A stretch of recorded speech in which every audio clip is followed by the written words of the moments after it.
But Lincoln Holmes finds recognizing a face impossible. 30 years ago, he was in a car accident that damaged an isolated part of his brain. And he is now completely face blind.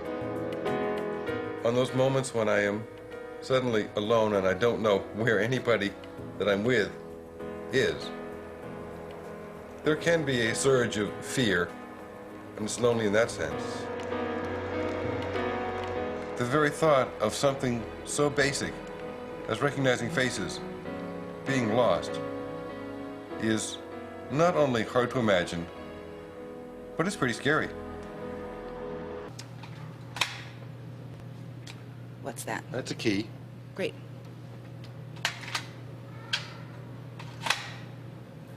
That's an apple. Okay.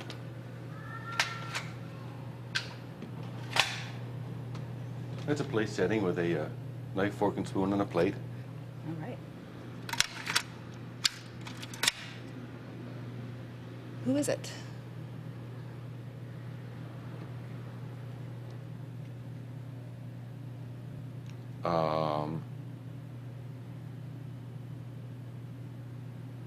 I don't know.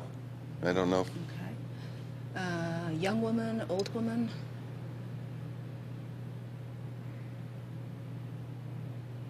To be very honest, I'm having trouble answering that question. Well, let me give you some biographical details. She's a movie star from the 1950s, very glamorous. She sang Happy Birthday to President Kennedy once. Marilyn Monroe? Yes. When I'm asked by people sometimes, do faces just all look the same? The answer to that question is that no, they don't all look the same. And they say, well, why don't you recognize them? And the answer is, they don't all look the same, but they don't all, in other words, they don't all look like John Smith. None of them look like anyone. They all are faces, but they are not recognizable as anyone's face, any of them.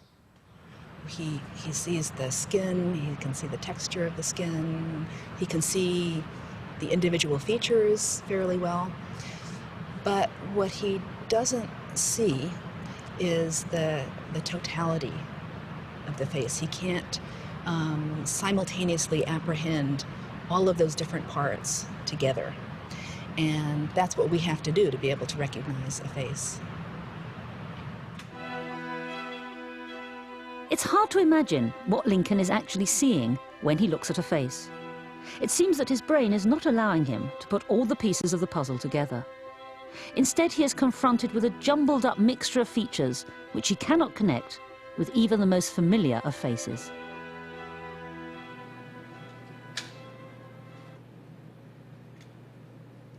Don't know. Any sense of familiarity? No. No. What about there's a child's face sort of looking over his shoulder.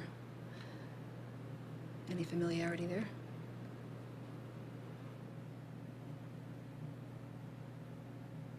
This is the nastiest one of all, isn't it? Yes. This is me. Yes.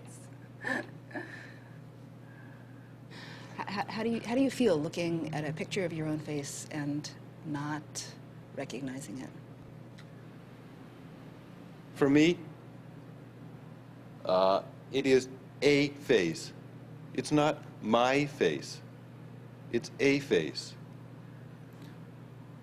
And there is some sense of incompleteness there. But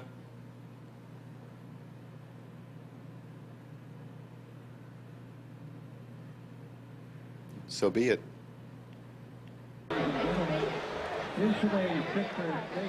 It seems that facial recognition is such a demanding and important part of our lives that we need to dedicate a whole subsystem of the brain to this task.